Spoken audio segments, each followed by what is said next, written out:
အားလုံးပဲမင်္ဂလာပါကျွန်တော်ဒီနေ့ USD Asia ပေါ့နော်အသွားလာလေးကိုကြည့်ပြီးတော့ကျွန်တော်တခြား currency pair လေးတွေနဲ့ကျွန်တော်သုံးသပ်ပြမှာဖြစ်ပါတယ်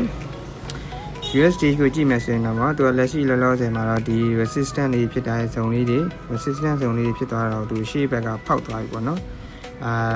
ရှိပါတယ်ဒီနားမှာကဟတဲ့ဇုံထားဇုံကဟထားတဲ့ဇုံလေးတော့ရှိပါတယ်ကျွန်တော်မဆွဲတော့ပါဘူးဒီနားဇုံလေးဘာကြောင့်လဲဆိုရင်ဘာကြောင့်မဆွဲတော့လဲဆိုလို့ရှိရင်ပေါ့နော်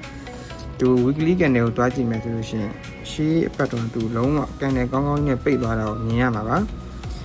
အဲ့ဒီအတွက်ကြောင့်ပေါ့နော်သူရဲ့ဖြစ်နိုင်ခြေလားလာကသူ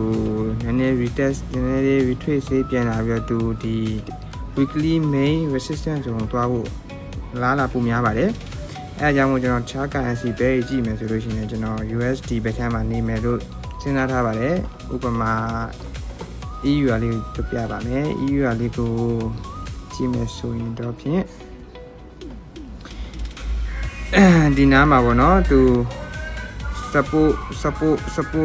အနေနဲ့လှုပ်ထားတဲ့ဇုံလေးကလုံးဝကိုရှေ့ဘက်တော့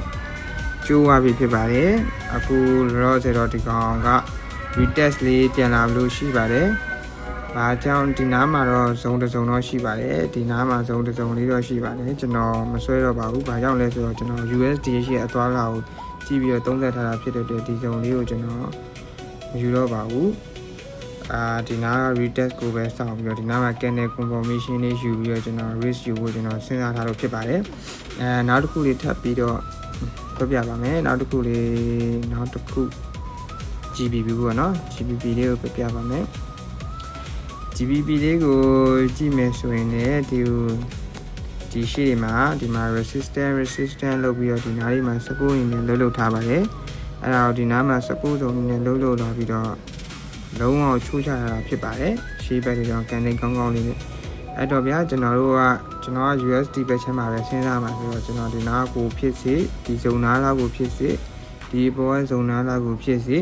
ဒီကောင် retest ပြန်လာပြီးတော့ candle confirmation လေးကောင်းကောင်းရလို့ရှိရင်ကျွန်တော် sell entry လိုက်ပြီးတော့ဝင်မှာဖြစ်ပါတယ်အဲ့ဒါလေးကို sharing လုပ်ပေးရဖြစ်ပါတယ်အားလုံးကိုကျေးဇူးတင်ပါတယ်